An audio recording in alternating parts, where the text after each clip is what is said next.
வருங்கால அரசு அதிகாரிகள் அனைவருக்கும் மிகப்பெரிய வணக்கங்கள். நான் தான் உங்கள் எஸ்பி வீரன்.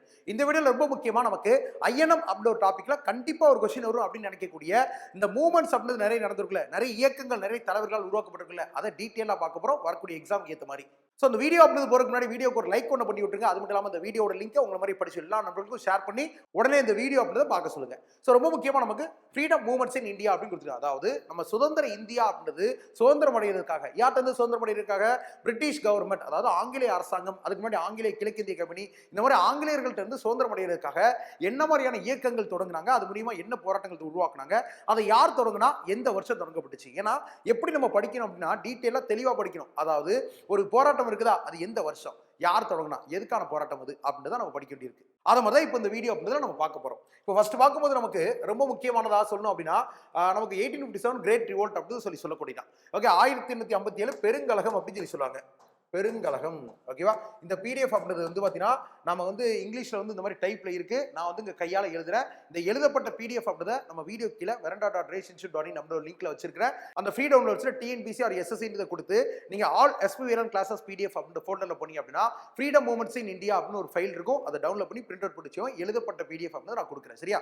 ஸோ பெருங்கலகம் 1957 மோஸ்ட்லி எல்லாருமே படிச்சிருப்போம். டக்குனு சின்ன வயசு ஞாபகம் என்ன வரும்? மங்கள் பாண்டேன்ற ஒருத்தர் துப்பாக்கி எடுத்தார் சுட்டாரு அப்படின்னு நம்ம வந்து படிச்சிருப்போம். ஆக்சுவலா அந்த ஸ்டோரி தான் அந்த ஸ்டோரி.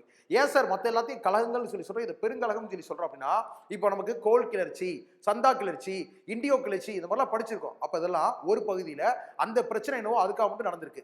ஆனா 1857 வருஷத்துல ஒரே நேரத்துல நமக்கு ரொம்ப முக்கியமா டெல்லி அப்படின்ற பிளேஸ், கான்பூர் அப்படின்ற ஒரு பிளேஸ், லக்னோன்ற பிளேஸ், ஜான்சின்ற பிளேஸ், பரேலின்ற பிளேஸ், பீகார்ன்ற பிளேஸ், இந்த மாதிரி ஒரே நேரத்தில் நிறைய பகுதிகளில் பிரிட்டிஷ் ஈஸ்ட் இந்தியா கம்பெனி, ஆங்கிலேய கிழக்கிந்திய கம்பெனிக்கு எதிராக நமக்கு கிளர்ச்சிகள் அப்படின்னு தொடங்கியிருக்கு. யாரெல்லாம் தொடங்கியிருக்கா? நமக்கு ரொம்ப முக்கியமா இரண்டாம் பகதூர் ஷா அவர்களை சொல்லலாம், மங்கள் பாண்டே அவர்களை சொல்லலாம், குன்வர் சிங் அவர்களை சொல்லலாம், நானா சாஹிப் அவர்களை சொல்லலாம், ஜான்சி ராணி அவர்களை சொல்லலாம். இந்த மாதிரி நிறைய தலைவர்கள் அப்படின்னவங்க ஒரே நேரத்தில் பிரிட்டிஷ் ஈஸ்ட் இந்தியா கம்பெனிக்கு எதிராக கழகம் அப்படி நடத்தியிருக்காங்க. அதனால இதை பெருங்கழகம் அப்படின்னு சொல்லி சொல்றோம். ரொம்ப முக்கியமா இது எந்த பகுதியில் நடந்துச்சு அப்படின்னா நமக்கு நார்த் இந்தியாவில தான், அதாவது மோஸ்ட்லி நமக்கு வட இந்திய பகுதியில் நடந்துச்சே தவிர சவுத் இந்தியாவில் இது பெருசா நடக்கல. அப்ப இது ஃப்ரீடம் மூவ்மெண்ட்ஸ்ல ரொம்ப முக்கியமான ஒரு விஷயமா இருக்கு. அதுபோக இந்த 1857 பெருங்கழகத்துக்கு இன்னொரு பெயர் அப்படின்னா சிப்பாய் கழகம் அப்படின்னு சொல்லி சொல்றாங்க. சிப்பாய் கழகம் அப்படின்னு சொல்லி சொல்றாங்க. ரொம்ப முக்கியம், சிப்பாய் மியூட்டினி அப்படின்னு சொல்லி சொல்றாங்க. அது மட்டும் இல்லாம வி.டி. சாவர்கர் அப்படின்ற சுதந்திர போராட்ட வீரர் அப்படின்றவர் இந்த 1857 பெருங்கழகம் அப்படின்னு என்ன சொல்றாரு அப்படின்னா முதல் சுதந்திர போர், அதாவது ஃபர்ஸ்ட் வார் ஆஃப் இண்டிபெண்டன்ஸ் அப்படின்னு சொல்லிட்டு இதை சொல்றாங்க. இதெல்லாம் இதுல ரொம்ப முக்கியமான விஷயங்கள், கொஸ்டினா கேட்கக்கூடிய விஷயங்கள். அடுத்து நமக்கு ஃபவுண்டேஷன் ஆஃப் ஐஎன்சி, அதாவது இந்தியன் நேஷனல் காங்கிரஸ் அப்படின்ற ஒரு கட்சி, இந்திய தேசிய காங்கிரஸ் அப்படின்ற ஒரு கட்சி தான் நமக்கு ரொம்ப முக்கியமானது சுதந்திர போராட்டத்தை பொறுத்த வரைக்கும். ஸோ இந்த இந்திய தேசிய காங்கிரஸ் அப்படின்ற ஒரு கட்சி எந்த வருஷம் நமக்கு உருவாக்கப்படுது அப்படின்னு சொல்லி பார்க்கும்போது 1885 1885 வருஷம் நமக்கு டிசம்பர் மாதம் 28 உருவாக்கப்படுது. எங்க உருவாக்குனாங்க அப்படின்னா பம்பாய் அப்படின்ற ஒரு பிளேஸ் இருக்குல்ல நமக்கு, பாம்பே, அந்த பம்பாயில உருவாக்கி இருக்காங்க. உருவாக்குனவர் யார் அப்படின்னா ஆலன் ஆக்டேவியன் ஹியூம் அப்படின்ற உருவாக்கி இருக்காங்க. சார் நான் காங்கிரஸ் கட்சியோட முதல் தலைவர் வந்து பார்த்தீங்கன்னா டபிள்யூசி பானர்ஜியில் படித்தேன் அப்படின்னா நல்லா விஷயம். ஃபவுண்டர் யாருன்னா ஆலன் ஆக்டேவியன் ஹியூம், ஷார்ட்டா ஏஓ ஹியூம் அப்படின்னு சொல்லி சொல்லுவாங்க. அதுக்கப்புறம் கட்சி உருவாக்கின முதல் மாநாட்டில் தலைவராக இருந்தவர் யாருன்னா டபிள்யூசி பானர்ஜி அவர்கள். அது மாதிரி முதல் இஸ்லாமிய தலைவர், ஃபர்ஸ்ட் முஸ்லீம் பிரசிடென்ட் அப்படின்னா பக்ருதீன் தியாப்ஜி அவர்கள். முதல் ஆங்கிலேய தலைவர், ஃபர்ஸ்ட் பிரிட்டிஷ் பிரசிடென்ட் அப்படின்னு கேட்டால் ஜார்ஜ் யூலே. இளம் வயது தலைவர், அதாவது யங்கஸ்ட் பிரசிடென்ட் யாருன்னு கேட்டால் மௌலானா அபுல் கலாம் ஆசாத். லாங்கஸ்ட் பிரசிடென்ட் யாருன்னு கேட்டால், அதாவது அதிகாண்டு காலம் தலைவராக இருந்தவர் யாருனாலும் அதுவும் மௌலானா அபுல் கலாம் ஆசாத். இந்த மாதிரி நிறைய கான்செப்ட்ஸ் அப்படின்றது அதை பொறுத்து இருக்கு. இப்படி இருக்கும்போது அப்ப இந்த காங்கிரஸ் அப்படின்ற இயக்கத்தை உருவாக்குறவர் யாரு? ஆலன் ஆக்டேவியன் ஹியூம் அப்படின்றவர் தான். அவர் என்னவா இருந்தார் அப்படின்னா he was a retired British ICS officer, அதாவது ஓய்வு பெற்ற இந்திய குடிமையியல் பணி அதிகாரி அப்படின்னு சொல்லி சொல்லுவாங்க. அது ரெண்டாவது. அடுத்து மூணாவது சுதேசி மூவ்மெண்ட், சுதேசி இயக்கம் அப்படின்றது எந்த வருஷம்? 1905 1905 வருஷம் அரவிந்த கோஷ் அவர்கள் நமக்கு தொடங்கியிருக்காங்க. இப்போ சுதேசி அப்படின்னா என்ன சார் அப்படின்னு பார்க்கும்போது சுதேசி அப்படின்னா ஒருவரது சொந்த நாடு அப்படின்றது பொருள், அதாவது ஒன்ஸ் ஓன் கண்ட்ரி அப்படின்றது பொருள். அப்போ சுதேசி இயக்கம் ஏன் சார் உருவாக்குறாங்க அப்படின்னா இப்போ நமக்கு 1905 1905 வருஷம் பார்த்தீங்கன்னா நமக்கு பார்ட்டிஷன் ஆஃப் பெங்கால் அப்படின்னு அறிவிக்கப்பட்டிருக்கும். அதாவது வங்க பிரிவினை, பெங்காலை வந்து பார்த்தீங்கன்னா வெஸ்ட் பெங்கால் ஈஸ்ட் பெங்கால் அப்படி ரெண்டா கர்சன் அப்படின்ற வயசுல பிரிச்சிருப்பார். அதை எதிர்த்து இந்தியர்கள் செய்யக்கூடிய ஒரு போராட்டம் தான் நமக்கு இந்த சுதேசி இயக்கம் அப்படின்னு சொல்லக்கூடியது 1905 வருஷம் அரவிந்த கோஷ் அவர்கள் தலைமையில் தொடங்கியிருக்கு. நெக்ஸ்ட் அடுத்தது முஸ்லீம் லீக் ஃபவுண்டட், அதாவது ஆல் இந்தியா முஸ்லீம் லீக் அப்படின்னு ஒரு கட்சி, ஒரு அரசியல் கட்சி. ஓகே, அனைத்து இந்திய முஸ்லீம் லீக் அப்படின்ற ஒரு கட்சி. இந்த அனைத்து இந்திய முஸ்லீம் லீக் அப்படின்ற கட்சி எதுக்காக உருவாக்கப்படுது அப்படின்னா அதாவது காங்கிரஸ் மீது நம்பிக்கைகள் இல்லாத ஒரு சில முஸ்லீம் தலைவர்கள், ரொம்ப முக்கியமா எந்த பகுதி முஸ்லீம்கள் அப்படின்னா ஈஸ்ட் பெங்கால் அப்படின்னு சொல்லக்கூடிய பகுதியில் இருக்கக்கூடிய, அதாவது கிழக்கு வங்காளம் இருக்குல்ல அந்த பகுதி முஸ்லீம்கள் தங்களுக்குன்னு ஒரு கட்சி தொடங்கணும்னு முடிவு பண்றாங்க. அதன் அடிப்படையில் 1906 வருஷம் டிசம்பர் மாதம் 30 டாக்கா அப்படின்ற ஒரு பிளேஸ். டாக்கான்ற பிளேஸ் எங்கே சார் இருக்குன்னா, இப்போ நம்ம ஈஸ்ட் பெங்கால் சொல்லி சொல்கிறோமா, இதான் இப்போ நம்ம பிரசன்ட் பங்களாதேஷாக இருக்குது. ஸோ பங்களாதேஷோட கேபிட்டல் என்னவா இருக்குது, டாக்கா அப்படின்னு இருக்குது. அப்போ அந்த டாக்கான்ற பிளேஸில் வச்சு ஆகா கான் அப்படின்றவரும் இன்னும் சில தலைவர்கள், முக்கியமாக நவாப் சலீமுல்லா அப்படின்ற ஒரு தலைவர், இந்த நவாப் சலீமுல்லா அவர்கள் இவங்கெல்லாம் சேர்ந்து தொடங்கிய கட்சி தான் இந்த முஸ்லீம் லீக் அப்படின்ற ஒரு கட்சி. ரொம்ப முக்கியமாக இஸ்லாமியர்களுக்கு தனித்தொகுதிகள், அதாவது செப்பரேட் எலக்டோரேட் அப்படின்னு முஸ்லீம்களுக்கு வேணும் அப்படின்னு தொடங்கப்பட்ட ஒரு கட்சி தான் இந்த ஆல் இந்தியா முஸ்லீம் லீக் அப்படின்ற ஒரு கட்சி. அடுத்து நமக்கு கதர் பார்ட்டி, ஓகே, கதார் கட்சி அப்படின்னு சொல்லி சொல்லுவாங்க. கதார் கட்சி, கதார் அப்படின்னா என்னன்னு சொல்லி பார்க்கும்போது, கதார் அப்படின்னா ரெபலியன் அப்படின்னு அர்த்தம், அதாவது கிளர்ச்சி அப்படின்னு தான் அர்த்தம். ஸோ கதார் இயக்கம் அப்படின்னு நமக்கு 1913 நவம்பர் மாதம் 1 உருவாக்கப்படுது. எங்க உருவாக்கப்படுது அப்படின்னா, அமெரிக்கால சான் பிரான்சிஸ்கோ அப்படின்னு ஒரு பகுதி இருக்கா, அங்க உருவாக்கப்படுது. இதை உருவாக்கியவர் லாலா ஹர்தயால் அவர்கள். லாலா ஹர்தயால் அவர்கள் ரொம்ப முக்கியமானது. ஆல்ரெடி வந்து பார்த்தீங்கன்னா இது குரூப் 1 எக்ஸாம்ல கொஸ்டினாக கேட்டிருந்தாங்க. அடுத்து நமக்கு ஹோம் ரூல் மூவ்மெண்ட் அப்படின்றது தன்னாட்சி இயக்கம் அப்படின்னு சொல்லி சொன்னாங்க. தன்னாட்சி இயக்கம், தன்னாட்சி இயக்கம், ஓகே.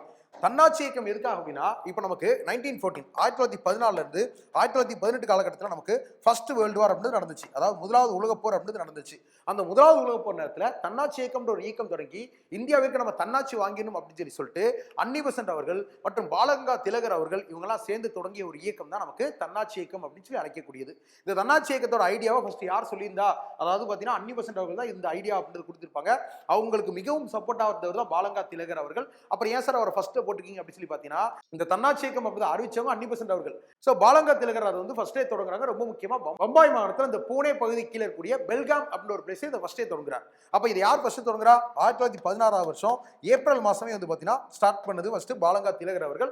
அப்புறம் நமக்கு பிற பகுதிகள், அதாவது நம்ம பெங்கால் ப்ராவின்ஸா இருக்கட்டும், நம்ம மெட்ராஸ் ப்ராவின்ஸா இருக்கட்டும், இங்கெல்லாம் வந்து பார்த்தீங்கன்னா அன்னி பெசன்ட் அம்மையார் அவர்கள் ரொம்ப முக்கியமா தொடங்குறாங்க. எங்க வச்சு தொடங்குறாங்கன்னா, சென்னையில அடையார் அப்படின்ற ஒரு பிளேஸ் இருக்கா, அந்த அடையார் அப்படின்ற பிளேஸ்ல இந்த தன்னாட்சி இயக்கம் தொடங்கப்படுது. அப்ப இந்தியாவுக்கு தன்னாட்சி வேண்டும், அதுதான் அந்த இயக்கத்தோட முக்கிய ஒரு குறிக்கோளா இருக்கு முதலாவது உலக போர் நேரத்தில்.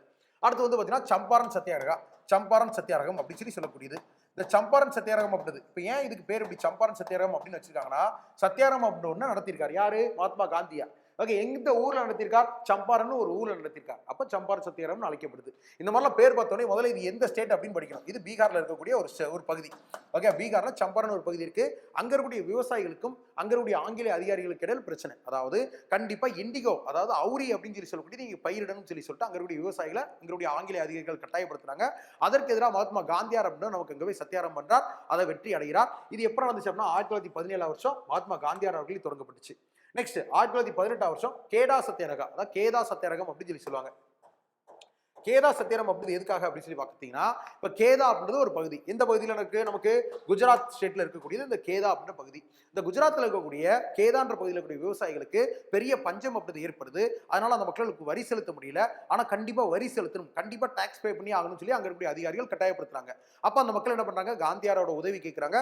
காந்தியார் அப்படின்றவங்க கேதா சத்தியாகிரகம் பண்றார், வெற்றி அடைகிறார். இது எந்த வருஷம், 1917 மார்ச் மாசம் ஆக்சுவலா. ஓகேவா. அடுத்தது அகமதாபாத் மில் ஸ்ட்ரைக் அப்படின்னு சொல்லக்கூடியது. அகமதாபாத் மில் வேலை நிறுத்தம் அப்படின்னு சொல்லுவாங்க. மில் வேலை நிறுத்தம் ஏன் வருது அப்படின்னா, அந்த மில்லில் வேலை பார்க்கக்கூடிய, அதாவது வந்து ஒரு பருத்தி தொழிற்சாலை. அகமதாபாத் அப்படின்றது நமக்கு எங்க இருக்கு, ஃபர்ஸ்ட் குஜராத்தில் தான் இருக்கு இதுவும். ஸோ அந்த அகமதாபாத்தில் கூடிய ஒரு மில்லில், ஒரு காட்டன் மில், ஒரு பருத்தி தொழிற்சாலையில் அங்கே வேலை பார்க்கக்கூடிய ஊழியர்களுக்கும் அங்கே இருக்கக்கூடிய உரிமையாளருக்கு இடையில, அதாவது ஓனருக்கும் ஒர்க்கர்ஸ்க்கு இடையில நமக்கு நடக்கக்கூடியது. அதாவது தொழிலாளர்கள் என்ன சொல்றாங்க, எங்களுக்கு சம்பளம் அதிகமாக வேணும், ஓகே, ஒரு 50% நாங்கள் தரக்கூடிய சம்பளத்தை வந்து உயர்த்தி கொடுங்கன்னு சொல்லி கேட்குறாங்க. அதுக்கு அந்த ஓனர் ஒத்துக்க மாட்டேங்கிறார். அதனால காந்தியார் அவர்கள் அங்கே போய் சத்தியாகிரகம் செய்கிறார், வெற்றி அடைகிறார். இது எந்த வருஷம் நடந்துச்சோம்னா 1918 பிப்ரவரி மாதம் நடந்துச்சு. ஸோ இந்த 3 சத்தியாகிரகங்கள் தான் சம்பாரன், கேதா, அகமதாபாத் என்ற 3 சத்தியாகிரகங்கள் தான் காந்தியாரின் வாழ்க்கையில் ரொம்ப முக்கியமான ஒரு சத்தியாகிரகங்கள். ஏன் அப்படின்னா, காந்தியார் இந்தியாவில் செய்த முதல் சத்தியாகிரகம் என்ன அப்படின்னா இந்த சம்பாரன் சத்தியாகிரகம் அப்படிதான். அது மட்டும் இல்லாமல் இதுதான் ஃபர்ஸ்ட் காந்தியார் அவர்கள் செஞ்ச ஃபர்ஸ்ட் நான் கோஆபரேஷன் மூவ்மெண்ட் அப்படின்னு சொல்லுவாங்க. அதாவது காந்தியார் அவர்கள் செய்த முதல் ஒத்துழையாமை இயக்கம் அப்படின்னா அது இந்த சம்பாரன் சத்தியாகிரகம் அப்படின்னு தான். நெக்ஸ்ட் கேதா சத்தியாகிரகம் அப்படின்னு சொல்லி வரும்போது ஃபர்ஸ்ட் சிவில் டிஸ்ஒபீடியன்ஸ் அப்படின்னு சொல்லுவாங்க. அதாவது முதல் சட்ட மறுப்பு போராட்டம் அப்படின்னு சொல்லுவாங்க. முதல் சட்ட மறுப்பு போராட்டம், காந்தியார் செய்த முதல் சட்ட மறுப்பு போராட்டம். அது மாதிரி அகமதாபாத் மில் ஸ்ட்ரைக்னு சொல்லி பார்க்கும்போது இட்ஸ் ஃபர்ஸ்ட் ஹங்கர் ஸ்ட்ரைக். அதாவது காந்தியார் இந்தியாவில் செய்த முதல் உண்ணாவிரத போராட்டம் அப்படி அகமதாபாத் மில் ஸ்ட்ரைக் அப்படின்னு சொல்லிட்டு இதுக்கு சிறப்பு அம்சங்கள் உண்டு. இந்த 3 சத்தியாகிரகங்கள் தான் காந்தியார் அவர்களை மிகப்பெரும் பாப்புலரான ஒரு பர்சனாகவும் இந்தியாவுக்குள்ள மாத்துது. அது ரொம்ப முக்கியமானது. அடுத்து பார்க்கும்போது ரவுலட் சத்தியாகிரகம், ரவுலட் ஆக்ட் அப்படின்னு சொல்லி சொல்லக்கூடிய ஒரு சட்டம் ஒன்று வருது. அதான் யார் வேணாலும் கைது பண்ணலாம் அப்படின்னு சொல்லிட்டு 1919 வருஷம் நமக்கு சர் சிட்னி ரவுலட் அப்படின்றவர் என்ன பண்றார், ரவுலட் சட்டம்னு ஒன்று கொண்டு வரார். யார் வேணாலும் கைது பண்ணலாம், விசாரணை இல்லாம சிறையில் அடைக்கலாம் அப்படின்னு கொண்டு வரார். ஸோ இது ஒரு கருப்பு சட்டம் அப்படின்னு சொல்லிட்டு அப்ப இந்த ரவுலட் சட்டம் அப்படிதான் காந்தியார் சொல்றாரு, இட்ஸ் பிளாக் ஆக்ட், அதாவது இந்தியர்களுக்கு இது ஒரு கருப்பு சட்டம் அப்படின்னு சொல்லிட்டு இதை அழைக்கிறார். அந்த சட்டம் அப்படிங்கிறது ரொம்ப முக்கியமானது, கருப்பு சட்டம் ரொம்ப முக்கியமானது. இந்த வருஷம் 1919 வருஷம் இதுக்கு எதிராக போராட்டம் யார் நடத்துறா, மகாத்மா காந்தியார் அவர்கள் நடத்துறாங்க. நெக்ஸ்ட் அடுத்தது கிலாஃபத் மூவ்மெண்ட் அப்படின்னு சொல்லி சொல்லக்கூடியது, அதாவது கிலாஃபத் இயக்கம் அப்படிது. கிலாஃபத் இயக்கம், இப்போ கிலாஃபத் அப்படின்னா என்ன மொழி சொல் அப்படின்றது, இட்ஸ் அன் உருது வேர்ட். இது வந்து ஒரு உருது மொழி சொல். ஓகேவா, உருது மொழியில கிலாஃபத் அப்படின்னா என்ன அர்த்தம் அப்படின்னா அப்போசிஷன் அப்படின்னு அர்த்தம், அதாவது எதிர்ப்பு அப்படின்றது பொருள், எதிர்ப்பு அப்படின்றது பொருள். அப்போ யாருக்கும் எதிர்ப்பு தெரிவிச்சு செய்த கிலாஃபத் இயக்கம் அப்படின்னுதான். அப்ப யாருக்கு எதிர்ப்பு தெரிவிச்சு அப்படின்னா பிரிட்டிஷ்காரங்களுக்கு எதிர்ப்பு தெரிவிச்சு. ஏன் இது நடக்குது அப்படின்னா, அந்த காலத்துல நமக்கு இந்த டர்க்கி, இந்த துருக்கி அப்படின்ற நாட்டுல ஒரு அரசாங்கம் இருந்துச்சு, ஓட்டோமன் எம்பையர்னால ஒரு அரசாங்கம், உதுமானிய பேரரசு. இந்த உதுமானிய பேரரசுக்கு ஒரு அரசன் ஒருத்தர் இருக்கார், அவர் கலீஃபா அப்படின்னு சொல்லி சொல்லுவாங்க. இந்த கலீஃபா அப்படின்றவர் அந்த அரசாங்கத்துக்கு அரசனாக மட்டும் இல்லாம உலகத்துல கூடிய எல்லா முஸ்லீம்களுக்கும் அவர் ஹெட்டா இருந்தார். அப்படி இருக்கும்போது முதலாவது உலக போர்ல அந்த டர்க்கின்ற நாடு தோத்து போற காரணத்தினால் பிரிட்டிஷ்காரங்க அவரை அவமானப்படுத்தி நாடு கடத்திடுறாங்க. அப்ப தங்களோட தலைவன் தங்களுக்கு திரும்ப வேணும் அப்படின்றதுக்காக உலகத்துல கூடிய எல்லா முஸ்லீம் மக்களும் சேர்ந்து பிரிட்டிஷ்காரங்களுக்கு எதிராக போராட்டம் நடத்துறாங்க. அந்த போராட்டத்தின் பேர் கிலாஃபத் இயக்கம். எந்த வருஷம் அப்படின்னு சொல்லி பார்த்தீங்கன்னா 1920 வருஷத்தோட ஸ்டார்டிங்ல வந்து நமக்கு ஸ்டார்ட் பண்ணுவாங்க. ஆக்சுவலா 1919 அது ரூட்ஸ் வந்துரும், 20 தான் ஸ்டார்ட் பண்ணுவாங்க. ஸோ அலி பிரதர்ஸ், அதாவது யார் தொடங்குறா அப்படின்னா அலி சகோதரர்கள், அதாவது மௌலானா முகமது அலி அவர்களும் மௌலானா ஷவுகத் அலி அப்படின்னவங்களும் இதை நமக்கு தொடங்குறாங்க, இந்த கிலாஃபத் இயக்கம் அப்படிது. அடுத்து நமக்கு நான் கோஆபரேஷன் மூவ்மெண்ட், அதாவது ஒத்துழையாமை இயக்கம் அப்படின்னு சொல்லக்கூடியது. ஒத்துழையாமை இயக்கம், ஒத்துழையாமை இயக்கம், ஒத்துழையாமை இயக்கம் அப்படிது காந்தியார் எதுக்காக பண்றாரு அப்படின்னா, இப்போ 1919 வருஷத்துல வந்த ரவுலட் சட்டமா இருக்கட்டும், அது மாதிரி இந்த கிலாஃபத் இயக்கமா இருக்கட்டும், அதுபோக ஜாலியன் வாலாபாக் படுகொலை அப்படின்னு ஒன்று நடந்திருக்கும் அதுவா இருக்கட்டும், அதுபோக 1919 வந்து இந்திய அரசு சட்டம், கவர்மெண்ட் ஆஃப் இந்தியா ஆக்டா இருக்கட்டும், இதெல்லாம் இந்தியர்களுக்கு எதிரானதா இருக்கு. அப்போ நம்ம இந்தியர்களா சேர்ந்த ஒரு பெரிய போராட்டம் ஒட்டுமொத்தமா சேர்ந்து பண்ணணும் அப்படின்னு சொல்லி நினைக்கிறாங்க. இந்த ஒத்துழையாமை இயக்கம், இந்த நான் கோஆபரேஷன் மூவ்மெண்ட் அப்படின்னு தான் முதல்ல இந்தியர்கள் எல்லாரும் சேர்ந்து கலந்துக்கிட்ட ஒரு பெரிய லெவலில் நடந்த ஒரு போராட்டம் அப்படின்னு சொல்லி சொல்லப்படக்கூடியது. இதை யார் தொடங்குறா அப்படின்னா 1920 வருஷம் ஆகஸ்ட் மாசம் 1ஆம் தேதி நமக்கு மகாத்மா காந்தியார் அவர்கள் இதை தொடங்குறாங்க ஒத்துழையாமை இயக்கத்தை. ஓகே, இந்த ஒத்துழையாமை இயக்கம் அப்படி முடிவுக்கு வந்ததுன்றது நமக்கு எக்ஸாம்ல ரிப்பீட்டடா கேட்பாங்க. காந்தியார் அப்படின்னா ஏன் இதை முடிவு கொண்டாரு அப்படின்னா 1922 பிப்ரவரி மாசம் 5ஆம் தேதி சௌரி சௌரா சம்பவம்னு ஒன்று நடக்கு. அதுல 22 காவலர்கள் இந்தியர்களால் எரிச்சு கொல்லப்படுறாங்க. அதனால இந்த காந்தியார் அவர்கள் ஒத்துழையாமை இயக்கம் அப்படி முடிவு கொண்டு வந்தார். இது ஒரு முக்கியமான விஷயம். அடுத்து ரொம்ப முக்கியமானது சிவில் டிசோபீடியன்ஸ் மூவ்மெண்ட், அதாவது சட்ட மறுப்பு இயக்கம். சட்ட மறுப்பு இயக்கம் அப்படின்னு சொல்லக்கூடியது 1930 வருஷம் நமக்கு மகாத்மா காந்தியார் அவர்களால் அறிவிக்கப்படுது. எதனால அந்த சட்ட மறுப்பு இயக்கம் அப்படின்னா, காந்தியார் அப்படின்றவர் அந்த நேரத்தில் இந்தியாவுக்கு வைஸ்ராயா இருக்கக்கூடிய இர்வின் அப்படின்றவர்கிட்ட வந்து பார்த்தீங்கன்னா சில கோரிக்கைகள் அப்படின்றது வச்சிருப்பார். ஓகேவா, அதாவது வரியை வந்து பார்த்தீங்கன்னா 50% குறைக்கணும், ராணுவ செலவுகளை 50% குறைக்கணும், அது மாதிரி உப்பு வரி அப்படின்றத நீக்கணும். ஓகேவா, அந்த மாதிரி நிறைய கோரிக்கைகள் அப்படின்றத வச்சிருப்பார். அதை அவர் ஏற்றுக்க மாட்டார். அப்போ இந்த மாதிரி ஏற்றுக்காதனால் சட்ட மறுப்பு இயக்கம் அது பேர்ல இருக்கு. அப்போ அவங்க வச்சிருக்கக்கூடிய, அதாவது பிரிட்டிஷ்கார இந்தியாவில் வச்சிருக்கூடிய சட்டங்களை நம்ம மறுப்போம், அந்த சட்டங்களை நம்ம பின்பற்றக்கூடாது அப்படின்றதுக்காக சிவில் டிசோபீடியன்ஸ் மூவ்மெண்ட், சட்ட மறுப்பு இயக்கம் ஒரு போராட்டத்தை மகாத்மா காந்தியார் 1930 வருஷம் அறிவிக்கிறார். அடுத்து இண்டிவிஜுவல் சத்தியாகிரகம், அதாவது தனிநபர் சத்தியாகிரகம், தனிநபர் சத்தியாகிரகம். ஓகேவா, 1940 வருஷம் நமக்கு தொடங்கப்படுது. அக்டோபர் மாசம் 17ஆம் தேதி மகாத்மா காந்தியார் அப்படின்றது இதை அறிவிச்சிருப்பார். இதை முதல்ல பண்ணவர் யார் அப்படின்றது வேற ஒருத்தர், அதை நான் சொல்றேன் என்னன்னு சொல்லிட்டு. எதுக்காக ஃபர்ஸ்ட் இந்த தனிநபர் சத்தியாகிரகம் அப்படின்னா, நமக்கு 1940 வருஷம் ஆகஸ்ட் மாசம் 8ஆம் தேதி வந்து பார்த்தீங்கன்னா நமக்கு ஆகஸ்ட் ஆஃபர் அப்படின்னு ஒன்று அறிவிச்சிருப்பாங்க பிரிட்டிஷ் அரசாங்கம். அதாவது ஆகஸ்ட் கொடை அப்படின்னு ஒன்று அறிவிச்சிருப்பாங்க. அதாவது 2வது உலக போர் இந்த நேரத்தில் போயிட்டு இருக்குமா, 2வது உலக போர்ல பிரிட்டிஷ்காரங்களுக்கு இந்தியா ஆதரவு கொடுங்க அப்படின்றதுக்காக ஒரு ஆஃபர் அறிவிச்சிருப்பாங்க. ஆனா இந்தியர்கள் அப்படின்னவங்களும் இங்க இருக்கக்கூடிய காங்கிரஸ் கட்சி காந்தியார்லாம் அதை நிராகரிச்சிருப்பாங்க. வேணாம், இது என்ன ஏமாத்திரமா இருக்குன்னு சொல்லிட்டு இது வேணாம்னு சொல்லிட்டு நிராகரிச்சுட்டு அந்த ஆகஸ்ட் ஆஃபருக்கு எதிராக நடத்தப்பட்டதுதான் இந்த தனிநபர் சத்தியாகிரகம். காந்தியார் ரொம்ப முக்கியமா நம்ம பெருசா கூட்டம் வந்து பண்ணக்கூடாது, தனித்தனியா ஒரு ஏரியாவில் ஒருத்தர் பண்ணுங்க அப்படின்னு சொல்றாங்க. அதன் அடிப்படையில் அதுக்கு பேர் தனிநபர் சத்தியாகிரகம் சொல்லி வருது. இதை யார் ஃபர்ஸ்ட் இதை அறிவிக்கிறது மகாத்மா காந்தியார். இதை யார் ஃபர்ஸ்ட் பண்றா அப்படின்னா அக்டோபர் மாசம் 14ஆம் தேதி 1940 வருஷம் பூனேல கூடிய பவுண்டர் ஆசிரமம் அப்படின்ற இடத்துல நமக்கு ஆச்சாரியா வினோபா பாவே அவர்கள் இதை ஃபர்ஸ்ட் பண்றாங்க. வினோபா பாவே அவர்கள் இதை ஃபர்ஸ்ட் பண்றாங்க. இது ரொம்ப முக்கியமானது, எழுதி வச்சுக்கோங்க. இதை தொடர்ந்து நமக்கு 1942 காந்தியார் குவிட் இந்தியா மூவ்மெண்ட், அதாவது வெள்ளையிலே வெளியேறு இயக்கம் அப்படின்ற ஒரு இயக்கத்தை நமக்கு ஸ்டார்ட் பண்றாரு. அது எதுக்காக அப்படின்னா, நமக்கு ஜப்பான் அப்படின்றது இந்தியாவில் படையெடுத்து வர்றதுக்காக தகவல் அப்படின்றது சுபாஷ் சந்திர போஸ் அவர்களுக்கு கிடைச்சிருக்கும். அப்ப சுபாஷ் சந்திர போஸ் அவர்கள் ஜப்பான்கார இந்தியாவில் படையெடுத்து வர்றதுக்கு ஒரே காரணம் தான், ஏன்னா இந்தியான்றது பிரிட்டிஷ் ஆட்சி கீழே இருக்கு. அப்ப அந்த பிரிட்டிஷ்காரங்களை இந்தியா விட்டு வெளியே அடிச்சு வச்சுட்டோம் அப்படின்னா ஜப்பானியர்கள் படையெடுத்து வர மாட்டாங்க, நம்மளும் சுதந்திரம் ஆயிடலாம் அப்படின்னு சொல்லிட்டு அறிவிக்கிறார். அதனால் மகாத்மா காந்தியார் அப்படின்னு நமக்கு 1942 வருஷம் ஆகஸ்ட் மாதம் 8ஆம் தேதி நமக்கு குவிட் இந்தியா மூவ்மெண்ட் அப்படின்ற ஒரு விஷயத்தை நமக்கு அறிவிக்கிறார். இதெல்லாம் நமக்கு இந்திய தேசத்துல நமக்கு இந்தியாவோட சுதந்திரத்துக்காக நடந்த முக்கியமான இயக்கங்களா இருக்கு. கண்டிப்பா இப்ப நான் சொன்ன இயர்ஸ் அப்படின்றதும் தலைவர்கள் அப்படின்றதும் இல்லாட்டி இயக்கம் அப்படின்றதும் நமக்கு கொஸ்டின்ஸா ரிப்பீட்டடா வந்துட்டு இருக்கு. ஸோ எக்ஸாமுக்கு பக்காவா இது யூஸ்ஃபுல்லா இருக்கும். ரொம்ப முக்கியமா எழுதப்பட்ட அந்த பிடிஎஃப் அப்படின்றத நம்ம வீடியோ கீழே veranda.race-institute.in நம்ம லிங்க்ல வைக்கிறேன். நீங்க அதுக்குள்ள போயிட்டு டிஎன்பிசி ஆர் எஸ்எஸ்சின்றத கிளிக் பண்ணி all SP Velan classes PDF அப்படின்றதுக்குள்ள போயிட்டு ஃப்ரீ டவுன்லோட்ஸ்ல எஸ்எஸ்சி ஆர் டிஎன்பிசின்றத கிளிக் பண்ணி all SP Velan classes PDF அப்படின்ற ஃபோல்டர்ல போயிட்டு ஃப்ரீடம் மூமெண்ட்ஸ் அப்படின்னு ஒரு ஃபைல் இருக்கும். அதை கிளிக் பண்ணி இதை டவுன்லோட் பண்ணிக்கோங்க. பிரிண்ட் அவுட் போட்டு வச்சுக்கோங்க. எக்ஸாம் நேரத்தில் ரிவிஷன் பண்ணுறதுக்கு பக்கா யூஸ்ஃபுல்லாக இருக்கும். ஸோ தேங்க் எல்லாருக்கும். இதே மாதிரி இன்னொரு நல்ல வீடியோ சந்திக்கிறேன். அது வரைக்கும் எல்லாரும் இல்லை டோன்ட் வரி, பி ஹாப்பி, இந்த மாதிரி ஜாலியாக இருங்க. ரொம்ப முக்கியமாக அந்த வீடியோக்கு எப்படி இருந்துச்சுன்றத வீடியோ கீழே கமெண்ட் செக்ஷன் இருக்கு, அதில் கமெண்ட் பண்ணிட்டு போங்க. Thank you and bye.